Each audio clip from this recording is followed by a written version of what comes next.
오늘은 제가 요한계시록 6장부터 18장까지 약 13장에 기록된 대환란, 7년 대환란이라는 책을 제가 저술을 했는데, 이 책을 저술하게 되기까지의 제 인생 역정이 어떤 과정을 거쳐서 이런 책을 저술하게 됐는가, 제 인생 얘기와 제 경험을 좀 말씀드리려고 합니다. 한마디로 말씀드리면 저는 80년의 생애를 살아오면서 세 가지의 각각 다른 신앙 배경에서 교육도 받았고 성장도 했습니다. 하나를 얘기를 하면은, 제가 저희 증조부 할아버지께서 예수를 믿었던 것이 1903년, 우리나라가 1905년에 을사보호조약이 이루어지고 1910년에 한일합방이 이루어지는데, 우리나라 부군이 기울어질 그 무렵에 저희 증조 할아버님께서 예수를 믿기 시작해서 저희 할아버지 장로님, 저희 아버지 장로님, 그리고 제가 사대태 믿는 집안에서 자랐는데, 그 자랐던 배경은 정통주의라고 하는 신앙 배경에서 자랐습니다.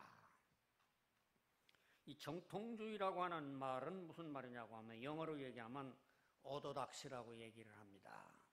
이 오도닥시라고 하는 말은 어떤 학설이나 어떤 종교상의 교리를 이것이 가장 올바르다고 믿는 것을 고집하는 사람들을 정통주의다, 그렇게 정의를 합니다.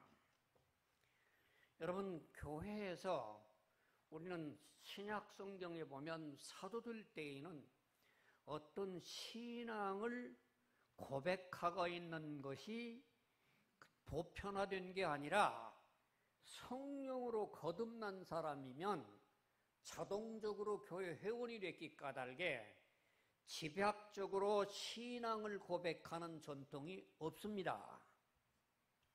이런 전통은 교회 역사에 언제 때 시작이 되냐고 하면, AD 325년에 저 유명한 콘스탄틴 황제가 이태리 로마에서 수도를 터키의 이스탄불로 옮겨놓고, 여기에서 그 당시 동양과 서양에 있는 모든 기독교 지도자들을 니케아라고 하는 데에서 모아서, 좀 당신들 잡소리하지 말고 군소리하지 말고 좀 공통적으로 신앙을 고백할 수 있도록 좀 좋은 일 좀 하시오.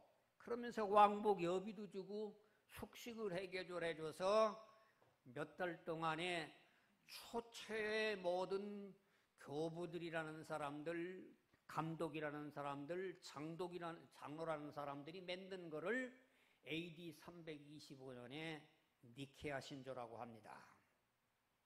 그 다음에 다시 만들어진 것이, 그게 좀 불완전하다 생각하니까, 왜 불완전하냐 하면, 니케아 신조의 내용을 보면 뭐라고 믿어야 돼, 뭐라고 믿어야 돼, 뭐라고 믿어야 돼, 이런 거 안 믿으면은 저주를 받으라고 하는 내용이 니케아 신조의 내용입니다. 이거 신조에다가 이렇게 안 믿으면은 저주를 받으라는 내용은 좀 너무하지 않느냐. 그래서 다시 두 번째 모인 것이 381년에 콘스탄티노플이라고 하는 데에서 회의를 모여가지고 그때 만든 신조를 콘스탄티노플 신조라고 얘기합니다.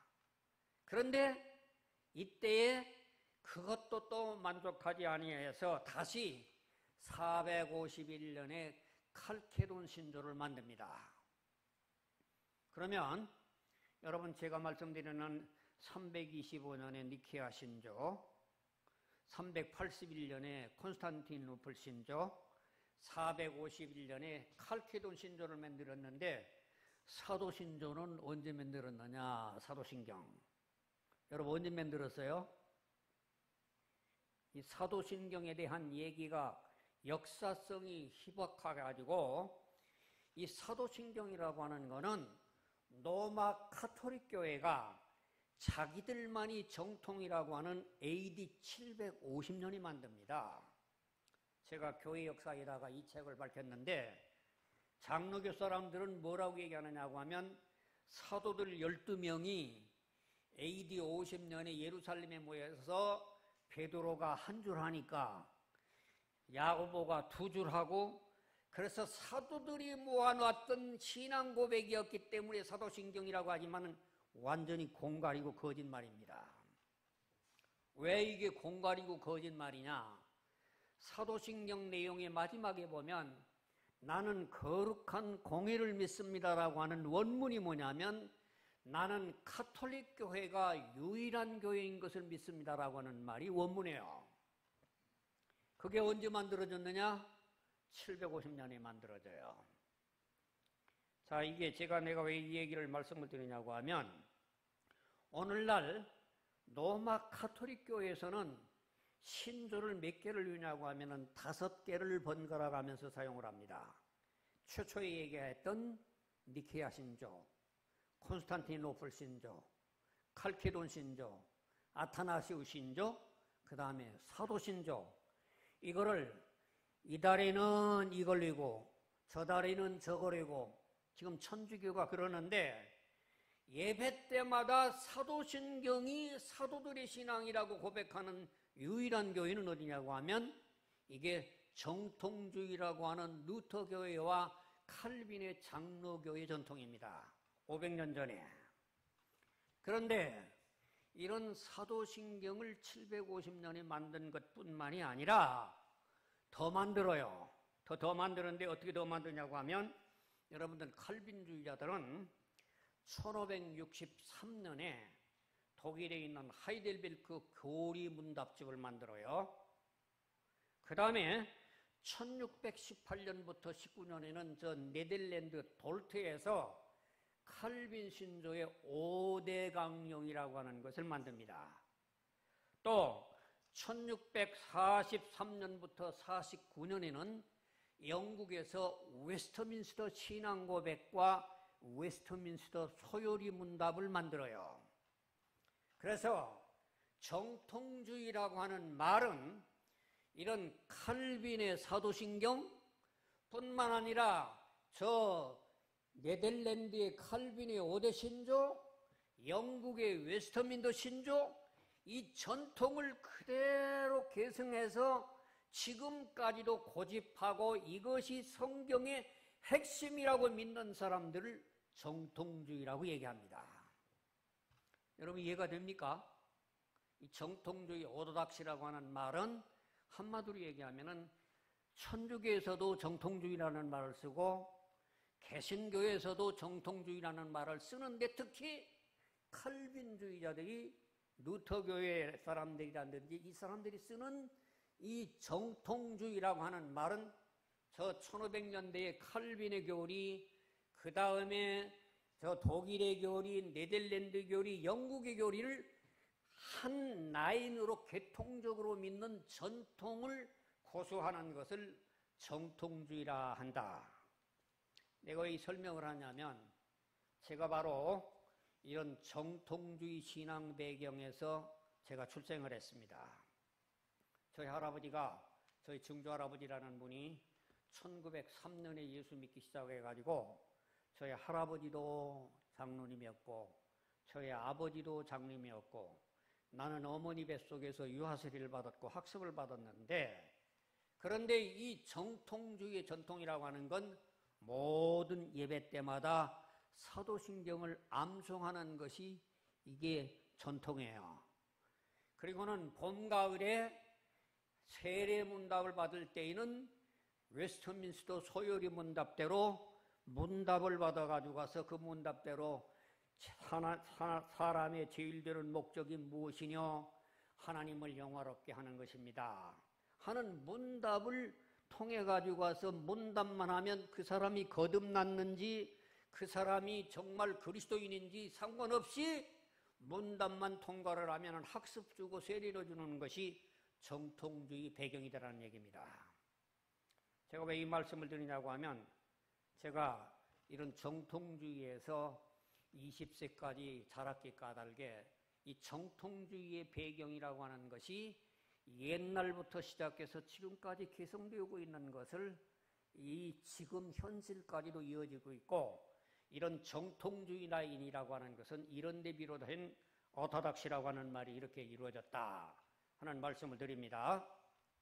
두 번째, 저는 그런 정통주의 배경 가운데서 20살까지 자랐는데, 제가 20살에 유명한 한국신학대학이라고 하는 한신대학을 입학을 해요. 왜 60년도에 우리나라에 있는 많은 신학대학들이 있는 가운데서 그 신학대학을 들어갔느냐 하면, 60년도 나 입학 당시에는 장로회가 통합 그리고 합동으로 갈라지기 전에 지금 기장이라고 하는 신학교가 저 수의동에 있었는데, 한신대학이 있었는데, 그 다음에 무슨 다른 신학교들은 아직 학사 인정을 주지 않는 신학교들이었는데, 전국에 있는 감리교 신학, 서울 신학, 모든 신학들 가운데서 유일하게 문교부 인정하는 학사를 주는 학교 하나가 한신대학 하나에 있었어요. 그래서 나는 촌놈이 내가 대학을 졸업해도 학사 학위를 받아야 되겠다 싶어서 한신대학을 입학을 하게 됐습니다.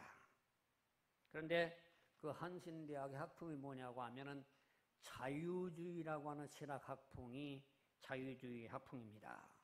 이 자유주의라고 하는 말은 리버럴 디알라지라고 하는 말인데, 이 자유주의의 핵심은 뭐냐고 하면 사람이 납득되는 것만 믿는 것이 자유주의의 핵심이에요. 내가 이성적으로, 내 상식으로, 내 경험으로 믿어지는 것만 믿지, 내가 안 믿어지는 것을 교리 때문에 믿지는 말아야 된다고 하는 것이 소위 자유주의에 있는데, 오늘 이 자유주의라고 하는 것이 19세기에서 시작돼 봐가지고 오늘 현재까지 3단계에 걸쳐서 발전이 되고 있습니다. 이 첫 단계는 19세기의 유명한 독일의 슐라이어마허, 리첼, 하르낙, 벨하우젠, 이런 사람들이 독일의 신학을 주dom하면서, 이 사람들은 성경 속에 있는 인간이 납득할 수 없는 것이라고 하는 건 믿지 말아라. 그래서 초자연적인 예수님이 물 위로 걸어갔다, 예수님이 뭐 또 살아났다, 이거 안 믿어지면 믿지 말라는 겁니다. 믿지 않아야 된다는 얘기입니다. 그리고 성경이 모세가 오경을 기록했다, 헛소리 마라.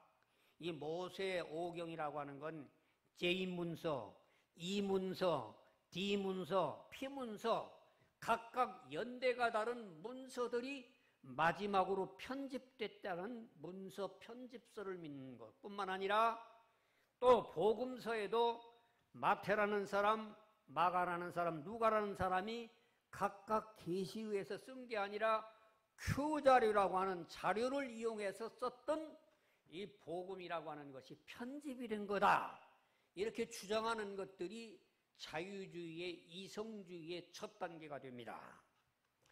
두 번째, 이 자유주의의 두 번째 단계는 저 유명한 바르트란다든지 또는 브룬너란다든지 불트만이라고 하는 사람이 그거보다 조금 완화된 자유주의를 주장을 하는데, 이 바르트는 뭐라고 얘기하느냐? 하나님의 말씀에는 3가지 삼중성이 있다. 첫째, 기록된 말씀이 하나님의 말씀이고, 두 번째, 예수님이 하나님의 말씀이고, 세 번째, 강단에서 목사가 선포하는 것도 하나님의 말씀이다. 하나님의 말씀에는 삼중성이 있다. 나는 그 말 안 믿습니다. 이런 바르트가 그런 주장을 했을 뿐만 아니라, 불트만이라고 하는 사람은 또 뭐라고 말을 하느냐고 하면, 성경에 천국이 있다든지 지옥이 있다든지 이런 얘기는 노아 홍수란다든 얘기다든지 이런 건 신화적인 얘기다. 신화적인 얘기이기 때문에 성경의 신화적인 요소를 배제를 하자는 말을 비신화화라고 하는 말로 불트만이 주장을 합니다. 그 다음에 이 자유주의 신학이 세 번째 단계가, 여러분 유명한 2차 대전에 보네퍼가 시작을 합니다. 여러분, 우리 보네퍼를 우리나라 사람들이 많이 사용을 하고 있습니다만은, 이 보네퍼라고 하는 사람이 무슨 말을 하냐고 하면은 세속화 신학. 하나님은 어떤 예배당이나 성당이나 거룩한 곳만 있는 게 아니라 바로 시장 바닥에 있고 궁창 바닥에 있고 노예 속에 있는 것이 하나님이기 때문에 하나님을 강단에서만 있는 것으로 착각을 해서는 안 된다. 세속적으로 들어가야 한다고 하는 세속화 신학을 만듭니다. 뿐만 아니라 하버드 대학의 플래처 교수라고 하는 사람은 상황윤리를 얘기합니다. 이 상황윤리라는 말은 사람이 어떤 상황에 처했든지 각각 다른 상황에 처해서 그 상황의 윤리가 달라야 한다. 예를 들어서 우리나라 사람들 가운데에서 미군들하고 결혼한 이제 국제 결혼한 여자들이 있어요. 근데 그 국제 결혼한 여자들이 그들이 이제는 미군들한테서 돈을 벌어가지고 가서 하나님 앞에 연보를 해요. 그럼 그 돈 받아야 합니까? 안 받아야 합니까? 예. 어떻게 얘기하냐면은 그런 돈은 안 받아야 된다는 얘기예요. 안 받아야 할까요? 하여간 이게 상황윤리의 얘기예요. 이게 말썽이 많은 얘기예요. 또 카톨릭 신부 구테 에레치라고 하는 사람이 남미에서 해방신학을 말하고 우리나라에 저 안병무 박사라고 하는 한신대 교수와 서남동 교수라고 하는 연세대 교수가 민중신학이라고 하는 걸 만들어서 오늘날 기독교 장로의 핵심 신학이 민중신학이고 그 민중신학의 민중사관이 소위 오늘날 좌파들인 함세웅 신부가 말하고 있는 좌파들이 말하는 하나의 역사관을 얘기를 합니다. 이런 자유주의 신학이라고 하는 것은 여성신학, 대체신학, 희망신학, 과정신학 끝이 없이 만들어지는데 제가 20대 때 그런 자유주의 신학을 공부를 하면서 30대 중반까지 1년이 멀다 하고 새로운 신학을 공부하느라고 그저 새로운 신학을 아는 것에 굉장히 흥미를 느끼고 쾌감을 느끼고 남들이 못 알아듣는 해방신학을 말하고 민중신학을 설명하고 여성신학을 설명하면 청중들이 못 알아듣지만 목사가 모르는 소리 하는 것을 굉장히 긍지로 여기고 20, 30대를 살았었습니다. 제가 그게 30대까지의 얘기입니다. 그러다가 제가 세 번째 신학을 공부하게 되는 것이 보수주의라고 하는 신학을 공부해요. 제가 세 가지 설명을 하는데 첫째는 정통주의, 하나는 자유주의, 세 번째는 이제 보수주의라는 이 컨서버티브 데알라지라고 하는 건데 이거는 뭐를 말하냐고 하면 이 보수주의라는 말이 오늘날 굉장히 폭이 넓어요. 이 보수주의 속에는 장로교 신학을 따른 개혁주의도 보수주의고 복음주의, 근본주의, 경건주의, 세대주의, 신비주의 이 모든 성경을 문자적으로 믿는 모든 사람들을 전부 다들 보수주의라고 얘기를 합니다. 그런데 이제 보수주의자들 가운데에서 또 어떻게 달라지냐고 하면 자유주의를 배격하는 것은 보수주의자들이 다 마찬가지인데 이 보수주의자들 가운데서 칼빈의 신앙만을 고집을 한다든지 웨슬레 신앙만을 고집한다든지 성경을 성경대로 믿는다고 하면서 또 이 안에 보수주의가 또 갈라지는 겁니다. 저는 나이 38살 먹었을 때에 제가 미국에 유학을 가게 됐는데 참 하나님 앞에 감사한 것은 제가 실력도 없지만 미국에 가서 만약에 하버드 대학이란다든지 프린스톤이란다든지 유니온이란다든지 콜롬비아란다든지 이런 유명한 학교를 가졌더라면 그 학교들이 뭐냐고 하면은 전부가 리버럴 자유주의가 팽배가 돼가지고 제가 완전히 한국에서 배웠던 자유주의를 또다시 반복을 하고 들어갔을 텐데 제가 38살에 미국에 유학을 가가지고 가서 어디를 갔냐고 하면은 침례교 신학대학에 보수주의 가운데서 근본주의, 세대주의를 배우는 곳에 가서 제가 공부를 하게 됐습니다. 이들 세대주의지 근본주의라고 하는 사람은 사도신조 이거 카톨릭이 만든 거야. 배제해야 돼. 웨스트민스터 신조 이것도 장로교 사람들만 만든 거야. 이거 배제해야 돼. 자유주의 이것도 배제해야 돼. 그럼 이 보수주의자라고 하는 내가 배운 데는 뭘 말하느냐. 성경만 믿는데 성경을 믿는다고 하면서도 성경을 문자적으로 축자적으로 믿어야 된다. 이렇게 주장하는 사람들이 제가 38살에서부터 42살까지 배웠던 보수주의의 신자입니다. 이 사람들은 자유주의를 인본주의라고 배격을 할 뿐만 아니라 정통주의 가운데에서 어떤 칼빈의 신학을 따르거나 웨슬리 신학을 따르는 것도 아니고 또는 카톨릭의 신학도 따르는 것도 아니고 성경에 있는 대로 문자적으로 축자적으로만 믿는 것을 이들 보수주의라고 하는 사람들이 있는데 이 사람들은 뭐를 중요하느냐고 하면 중요시하는 것이 중생을 강조를 합니다. 당신이 예수 믿어도 세례받아서 구원받는 건 아니야. 오늘날 여러분들이 잘 아시다시피 이 세례 중생론이라고 하는 것은 영어로 얘기하면 Baptismal Regeneration이라고 하는 것이 어거스틴이라는 사람이 시작해서 그 어거스틴이 시작된 개성을 카톨릭이 개성을 하고 그 카톨릭이 개성한 것을 장로교가 개성을 해서 세례 주면 그 사람이 문답에서 세례 받으면 천국 가는 것으로 믿게 만드는 것이 내 과거의 정통주의였는데 여기를 보니까 당신 세례 받았어? 쓸데없어. 당신 목사로 몇십 년 했어? 쓸데없어. 당신이 신학을 얼마나 알아? 쓸데없어. 당신이 우리가 필요한 거는 당신이 예수 그리스도를 개인의 구세주로 영접함으로 거듭나서 이전과 이후가 다르냐 다르지 않느냐, 누구한테도 나는 과거가 이랬는데 이렇게 달랐습니다라고 하는 것을 간증할 수 있느냐 없느냐, 그게 중요해. 그런 것이 있어 없어? 아니 나는 목사로 내는 우리 집안에 4대나 믿었고 또는 나는 이제 목사로 큰 교회 목사였는데 쓸데없어요. 당신 그런다고 하면 천국 못 가. 내가 당신하고 얘기를 해서 30분만 얘기를 해보면 당신 속에 예수의 성령이 있으면 예수 말을 하는 거고 당신 속에 예수 영이 없으면 1시간 아니라 2시간 얘기해도 자기 조상 얘기하고 내 경험 얘기하고 하는 건 당신이 예수 영이 없는 거야.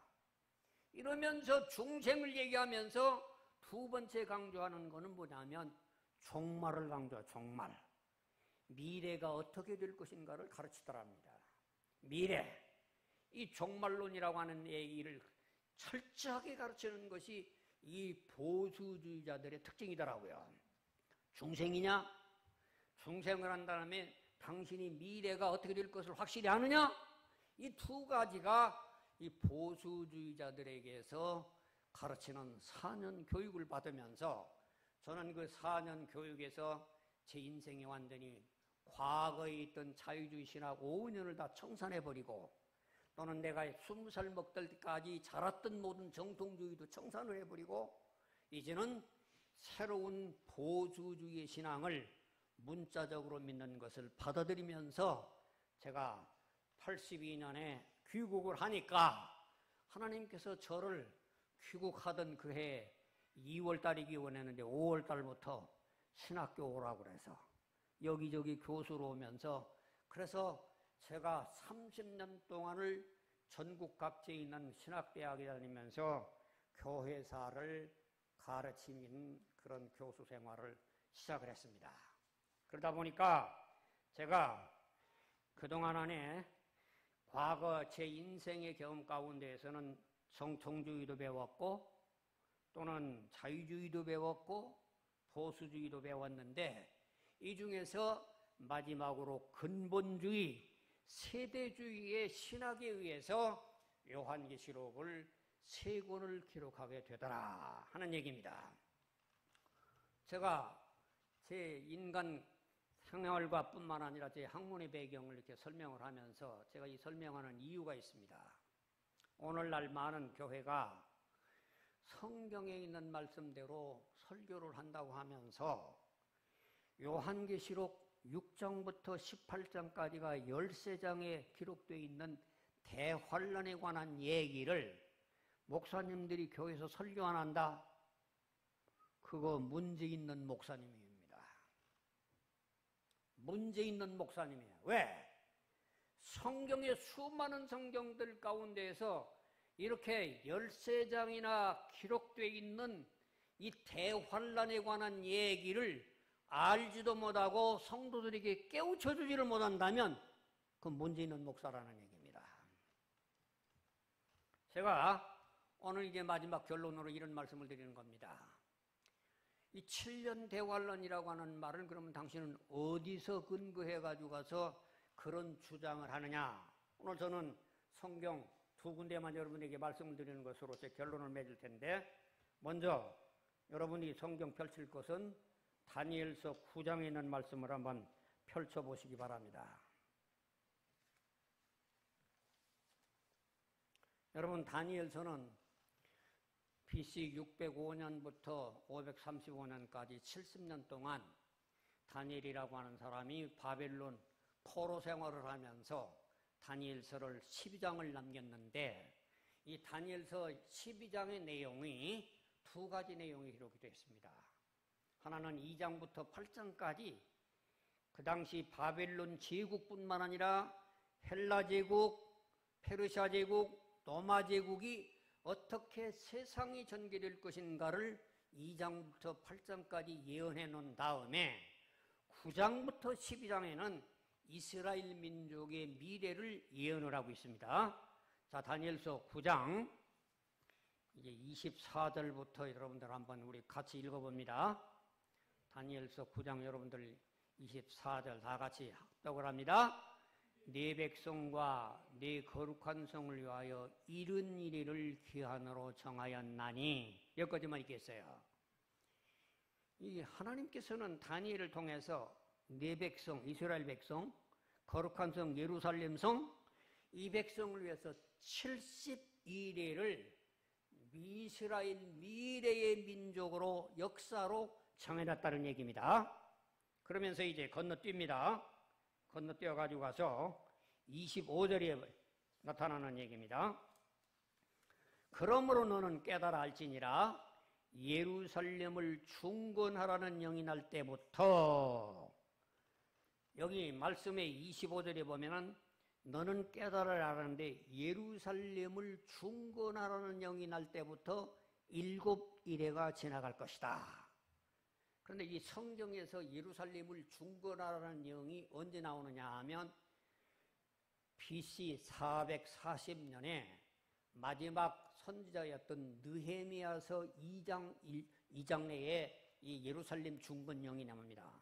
제가 시간 있으면 찾아 읽어봤으면 좋겠는데, 느헤미야 2장에 보면 페르시아의 아닥사스 왕 20년에 이 느헤미야라고 하는 사람은 왕에게 술을 바치는 환관이었는데, 어느 날 왕 앞에 술을 바치는데 근심이 가득한 얼굴로 술을 바치기 까닭에 아닥사스 왕이 물어봅니다. 여봐라, 너 무슨 근심이 있어서 너 얼굴이 그러냐? 그러니까 이 느헤미야가 하는 말이, 내 조국 예루살렘이 회파가 된다고 그러는데 내가 여기 궁궐이 있기 때문에 돌아가지를 못해서 근심돼서 그렇습니다. 그러니까 아닥사스 왕이, 그래? 그러면 내가 왕의 명령을 내려줄 테니까 예루살렘을 새롭게 수축을 해. 그래서 이 아닥사스 왕이 예루살렘 명령을 중건하라는 영이 BC 444년에 내립니다. 여기 다니엘이라고 하는 사람은 BC 535년에 다니엘서 9장 25절을 기록을 하는데, 다니엘의 예언이 지나고 난 다음에 100년이 넘어 지난 다음에 그 다니엘의 예언이 성취되어 가지고 느헤미야가 예루살렘을 중건하게 됩니다. 그 다음에 여기 25절 중반에 보면 기름을 부은 받은 자 곧 왕이 일어나기까지 7이레와 62해가 일어날 것이요. 26절에 보면 62이레 후에 기름 부음을 받은 자가 끊어지 없어질 것이다. 여기 26절에 보면 다니엘에게 예언한 70이레 중에 처음에 7이레가 지나가고 그 다음에 62이레가 지나가면 기름 부은 왕이 끊어져 없어질 것을 예언했는데, 이 다니엘이 예언한 26절이 그 후 62이레가 지나는 것이 483년이 지나고 나면 어느 해가 되냐면 AD 33년 3월 30일이래요. AD 33년 3월 30일은 어느 날이냐면은 예수님께서 갈보리 언덕 위에서 골고다에서 운명하신 날이 AD 33년 3월 30일입니다. 제가 이 말씀을 뭔 말씀이냐면은 다니엘이 예언한 얘기는 성벽 재건도 성취가 됐고 또 예수님이 기름 부은 자가 끊어져 없어질 것도 예언된 것이 다니엘서 9장의 내용인데, 그런데 아직도 이루어지지 않은 나머지 얘기가 27절에 남아있는 얘기입니다. 그가 27절에 많은 장차 많은 사람들과 한 일해 동안의 언약을 굳게 맺고 그가 그 일해의 절반에 제사와 예물을 금지할 것이며 또 파악하여 가정한 것이 날개를 의지하여 설 것이며 또 이미 정한 종말까지 진노가 황폐하게 하는 자에게 쏟아지리라. 여기 27절에 있는 한일해가 7년을 얘기하는 겁니다. 그 반일해, 요 얘기가 다니엘이 예언을 했는데 예수님이 십자가의 운명을 하시고 난 다음에 그 다음에 이 종말이라고 하는 것이 2000년이나 지금 미뤄지면서 안 이루어지고 있어요. 그런데 이 다니엘의 예언을 그대로 계승한 것이 누구냐고 하면 사도 요한이 요한계시록에서 또다시 똑같은 예언을 반복을 합니다. 이제 또다시 한번 여러분들은 요한계시록 11장을 한번 보겠습니다. 요한계시록 11장에 있는 말씀, 여기 요한계시록 11장 맨 먼저 2절에 봅니다. 성전 바깥마당은 측량하지 말고 그냥 두라. 이것은 이방인들에게 두었은즉 그들이 거룩한 성을 42달 동안 짓밟으리라. 이 42달이라는 말이 3년 반을 얘기합니다. 그 다음에 3절에 내가 나의 두 증인에게 권세를 주리니 그들이 굵은 베옷을 입고 1260일을 예언하리라. 이 1260일도 3년 반을 말합니다. 그 다음에 계속해서 또 계시록 12장 6절에 보면 여자가 광야로 도망하며 거기서 1260일 동안 그를 양육하더라. 이 1260일도 3년 반을 얘기를 합니다. 12장 14절에 한때 두때와 반때를 양육받더라. 한때 두때 반때도 3년 반을 얘기를 합니다. 또 13장 5절에 보면 42달 얘기하는 42달도 3년 반을 얘기합니다. 제가 뭔 말씀을 드리냐고 하면 주전 535년에 예언했던 다니엘의 예언이 그 후부터 100년 후에 느헤미야 때 완성이 됐고 지금부터 2000년 전에 예수님 때 완성이 됐는데 마지막 이루어지지 않는 한일의 7년의 얘기가 요한계시록에 다시 예언이 된 것 가운데서 지금까지 미뤄지고 있다는 얘기입니다. 그래서 여기 한일의 7년이라고 하는 말을 근거로 해서 신학자들이 7년 대환란이라고 하는 용어가 만들어졌다는 얘기입니다. 이 7년 대환란은 앞으로 교회 시대가 끝나고 있을 미래의 우주적인 대환란이라고 하는 것이 예상되는 그 대환란을 목사들이 잘 알아서 예배 때마다 여러분들 우리는 대환란이 오기 전에 구원받아야 합니다. 우리는 예수님 공중으로 오기 전에 거듭나서 천국을 가야 합니다. 이렇게 긴박한 내용을 가지고 종말론 설교를 하도록 설교를 주셨고 성경을 주셨는데 목사들이 이걸 설교를 안 하는 이유가 뭐냐 하면 정통주의, 칼빈의 칼빈이라는 사람이 요한계시록을, 루터라는 사람이 요한계시록을 하나도 강의를 안 했었어요. 그 칼빈이 요한계시록 무식을 그대로 500년 동안 계승을 하면서 이런 칼빈주의라야만 이게 정통이라고 믿는 이 잘못된 전통이 지금도 답습이 되고 있는 것이 오늘의 현실이라는 얘기입니다. 제가 결론적으로 말씀드립니다.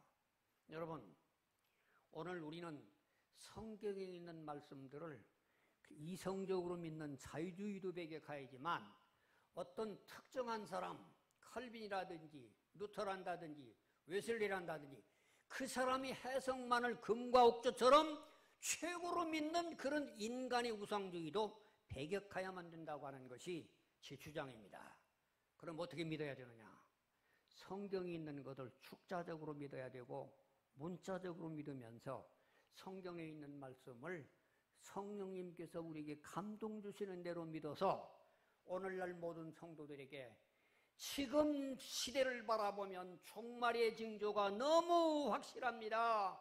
여러분이 성경이 예언해 본다고 하면 이 세상이 뭘로 불로 3분의 1이 불타 죽는다고 그러는데 전 세계에서는 지금 화재가 호주에서 가나다에서 계속적으로 일어나고 있을 뿐만 아니라 바다의 온도가 높아져서 지금 앞으로에 있는 모든 부산이나 인천이나 지금 바다에 인접한 모든 도시가 물에 잠길 것이 예측되고 있는 이런 미래를 바라보면서 우리가 안일하게 살아갈 수가 없다는 얘기입니다. 여러분, 오늘 우리는 이 말씀 들으면서 7년 대환란이라고 하는 걸 우리를 왜 우리들에게 공갈로 주신 게 아니라 오늘 우리들에게 이 말씀을 제대로 똑바로 한다고 하면 견딜 수 없이 주일마다 이 말씀을 외쳐서 성도들을 각성시키고 성도들을 다시금 깨우쳐줘야만이 이게 목사가 해야 할 올바른 일이다. 그렇게 깨달음을 제가 오늘 여러분 앞에 제 인생을 곁들여서 여러분에게 말씀을 소개해드립니다. 여러분이 이 말씀에 진정으로 깨달아서 내가 다시 마지막 묻는 질문은 여러분 지금 죽으면 천국 갈 자신 있습니까? 이 대답에 아멘. 나는 지금 죽어도 천국 갈 준비가 되어 있습니다. 그 대답을 한 사람들은 행복한 사람이지만 아니요. 나 지금 죽으면 천국 갈 자신 없어요. 그런 사람처럼 불행한 사람이 없는 겁니다. 여러분에게는 오늘 이 말씀이 여러분의 삶 속에 새로운 각성이 이루어지도록 깨닫는 말씀이 되기를 주님의 이름으로 축원드립니다. 하나님의 크신 은혜를 감사드립니다. 오늘도 이 부족한 종이 인생 80년을 살면서 정통주의나 자유주의나 보수주의를 체험한 것 통해 깨달은 모든 말을 아낌없이 진솔하게 간증을 하고 소개를 드렸습니다. 이 말씀 듣는 모든 분들에게 지금도 주님이 오시면 언제든지 천국 갈 준비가 되어 있다는 자신이 있는 구원의 확신을 가지고 살아가는 성도들로 이 말씀 듣고 크게 각성되게 축복해 주시옵소서. 주님의 크신 은혜를 감사하며 예수님의 이름으로 축복하며 기도합니다. 아멘. 감사합니다.